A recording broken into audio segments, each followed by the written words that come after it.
Hello, I'm George, and welcome to IELTS 100.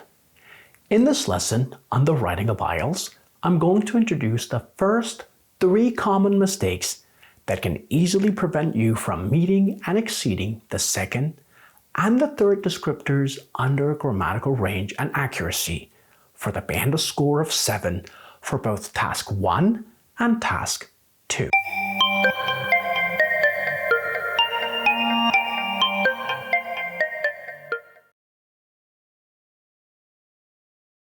To achieve the band score of 7, candidates need to produce frequent error-free sentences, have good control of grammar and punctuation, but may make a few errors.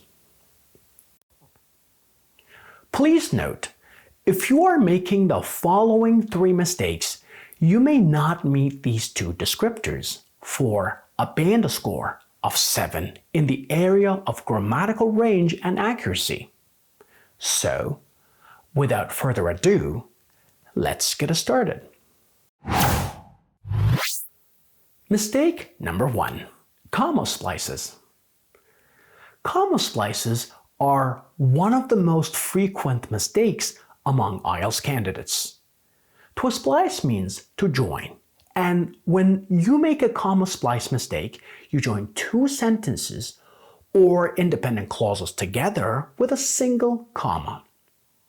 This mistake must be avoided at all times. Many people want to prevent child labor, comma, they purchase ethically sourced products. This sentence is an example of a comma splice. Many people want to prevent child labor is a sentence. They purchase ethically sourced products is another sentence. You cannot join them together with only a single comma. Now, I'm going to teach you how to fix this very common mistake. You can use a semicolon instead of a comma. Many people want to prevent child labor, semicolon, they purchase ethically sourced products. Although the semicolon can fix the mistake, you must not use it too often, since semicolons do not clearly show the relationship between the 2 sentences. You can only use them when you are sure the sentences are very closely and clearly related. You can also use a conjunction.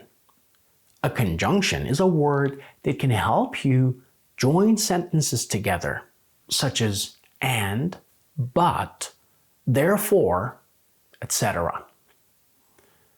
The easiest conjunctions to use are the fanboys. The word fanboys stands for, and, nor, but, or, yet, and so. Remember to always use a comma before the fanboys when you use them to join 2 sentences.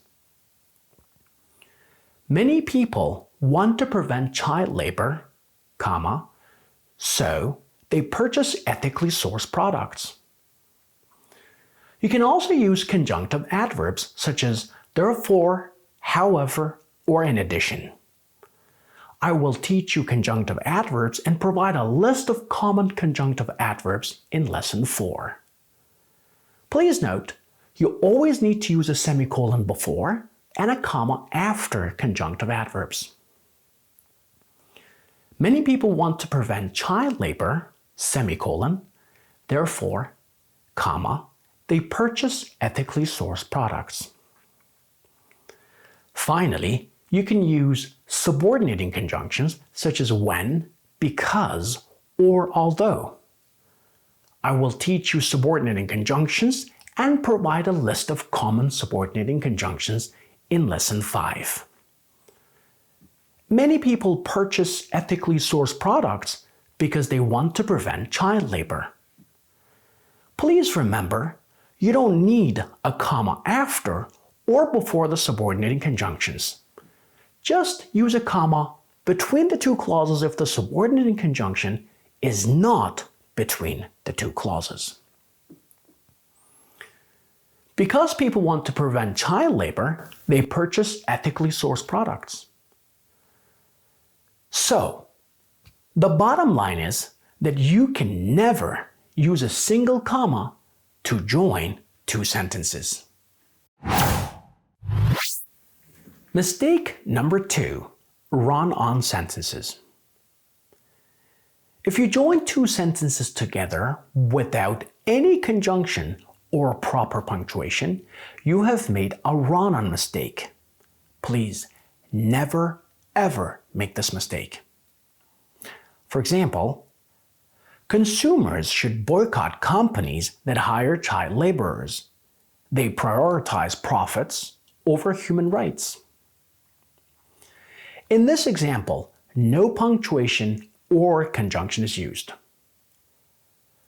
Consumers should boycott companies that hire child laborers, for they prioritize profits over human rights. In this example, a conjunction is used, but the sentence is not properly punctuated. To fix these errors, make sure you use a conjunction with correct punctuation. For example, always use a comma before fanboys when you use them to join two sentences. Consumers should boycott companies that hire child laborers, comma, for they prioritize profits over human rights. You can also use conjunctive adverbs or subordinating conjunctions, as I explained earlier. For instance, in this case, you can use since or because to join the two clauses. Consumers should boycott companies that hire child laborers since they prioritize profits over human rights. I will discuss conjunctive adverbs and subordinating conjunctions in lessons 4 and 5 in great detail. Mistake number 3, stringy sentences. If you put together too many ideas in one sentence, even if you use the correct punctuation and conjunction, you are still making a serious mistake called a stringy sentence. A stringy sentence is a very long sentence with too many main ideas in it. Such sentences are very confusing and must always be avoided. Many people want to prevent child labor, so they should purchase ethically sourced products, and consumers should boycott companies that hire child laborers because they prioritize profits over human rights. This is an example of a stringy sentence. In order to fix this sentence, make sure every sentence you write only has one or at most two main ideas. Many people want to prevent child labor, so they should purchase ethically sourced products. Also, consumers should boycott companies that hire child laborers because they prioritize profits over human rights. In the correct version, I have divided the stringy sentence into two sentences. So, to wrap up, if you're planning to score 7 or higher, you must produce frequent error-free sentences and have good control of grammar and punctuation, but may make a few errors. And a candidate that is making the above 3 mistakes and some other ones that I will discuss in video lesson 2 and 3 cannot meet these 2 descriptors under grammatical range and accuracy. This is the end of Lesson 1 on grammatical range and accuracy. In my next lesson, I will teach you how to fix 2 other writing mistakes, namely sentence fragments and incorrect parallel structures. In the meantime, make sure to subscribe to my channel for the most recent video lessons.